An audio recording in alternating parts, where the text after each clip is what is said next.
Ivory Frost did a really good cover of Cynic's Evolutionary Sleeper, and a few people were asking how to play it, so I thought I would pick it apart for you so you know how to play it. So it starts out with the same chords that the original version starts out with. It's just a 9 or a 7 and a 9 on the D string and the G string, and it's just played like that. And then you switch to a 7 and a 6 from the G string to the B string, and you just strum from the D string down. And then you go to 5 and 5 on the same two strings. And then you move your index finger up to the 4th fret of the D string, keeping your middle finger on the 5th fret of the G string. Ha, I lied. You move your middle finger up to the 5th fret of the D string and the 4th fret of the G string. Worst YouTube video ever. And then you move your fingers up to the 6th fret of the D string and the 7th fret of the G string. So it's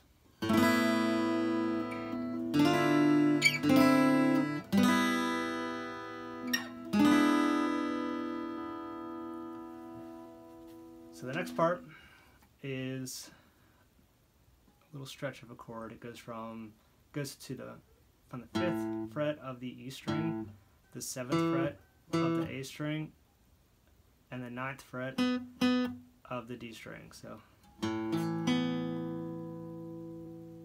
then the next chord, you just move that whole position down one string to the A string. So it's, and then the next chord is you just place your ring finger on the 8th fret of the E string and pluck the 8th fret, and then the 7th fret and the 10th fret. So that part is.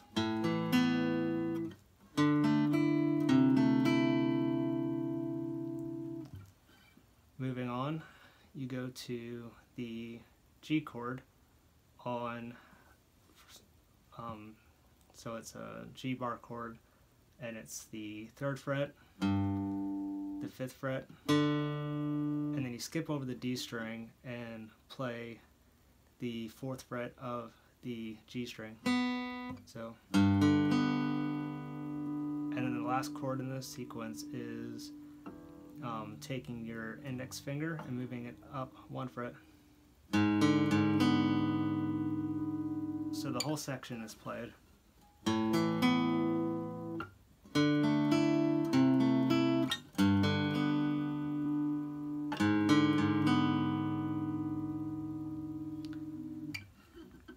And then the pre-chorus is an F.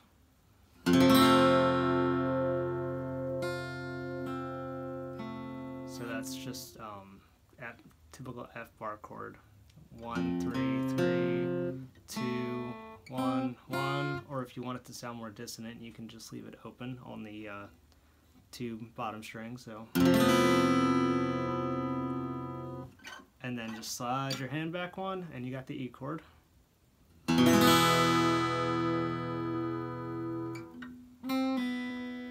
if you want to do something fun there, you can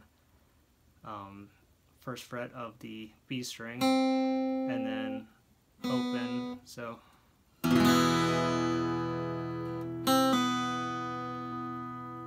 and then it goes into the home part, or hole, so it's just the F chord, and then the same thing again to the E chord, and then an A minor, and then a C, and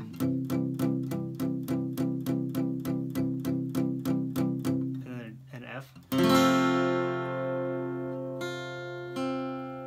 then E,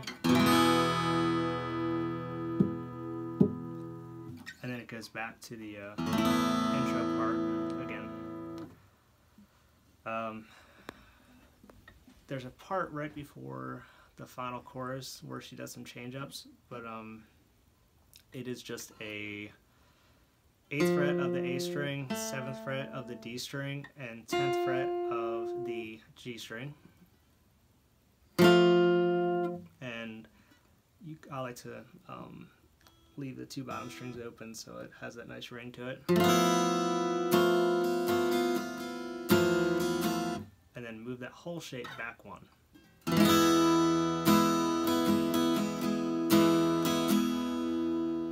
And then the if letting go part is the 10th fret of the E string,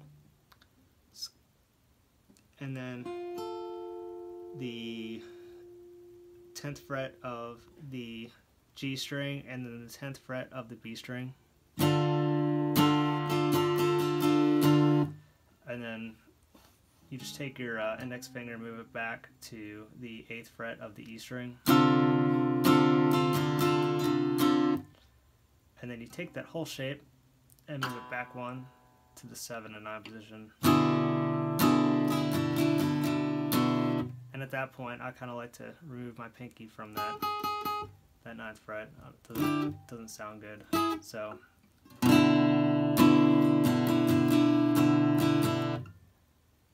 And then you take your index finger and move it down to the 7 right here on the A string. Then take your middle finger, move it up to the 8. And then the last chord is just a big stretch between the 5th fret of the E string and the 7th fret of the D string. So it's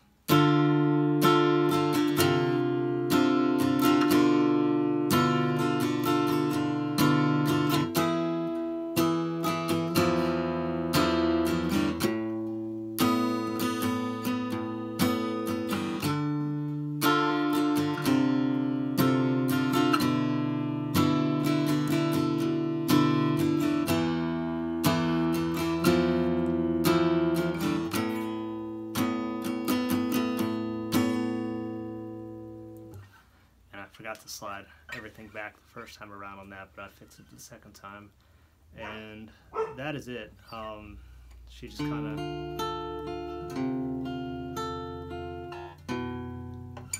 plucks the rest of it. Hope that helps.